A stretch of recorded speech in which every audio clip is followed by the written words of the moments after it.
گزشتہ زمانے میں ایک بادشاہ نے ایک شہر بسایا اور نہایت خوبصورت بنوایا۔ اس کی زیبائش اور زینت میں بہت سا مال خرچ کیا۔ پھر اس نے کھانا پکوا کر لوگوں کی دعوت کی اور اپنے کچھ آدمی دروازے پر بٹھا دیے کہ جو شخص بھی نکلے اس سے پوچھا جائے کہ اس مکان میں کوئی عیب تو نہیں ہے۔ چنانچہ لوگ گزرتے اور جواب دیتے کہ نہیں، اس میں کوئی عیب نہیں ہے۔ آخر میں کچھ لوگ کمبل پوش آئے، ان سے بھی سوال کیا گیا، تم نے اس مکان میں کوئی عیب تو نہیں دیکھا؟ ان لوگوں نے کہا، ہاں، ہم نے اس میں 2 عیب دیکھے ہیں۔ پاسبانوں نے انہیں روک لیا اور بادشاہ کو اطلاع دی۔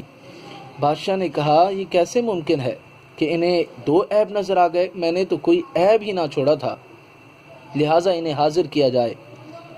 انہیں بادشاہ کے سامنے حاضر کیا گیا۔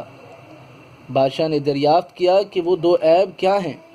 وہ کہنے لگے کہ 2 عیب وہ یہ ہیں کہ یہ مکان اجڑ جائے گا اور اس کا مالک مر جائے گا۔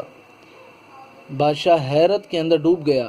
اس نے سوال کیا کہ ایسا بھی کوئی مکان ہے کہ کبھی ویران نہ ہو اور اس کا مالک نہ مرے؟ انہوں نے کہا، ہاں ہے۔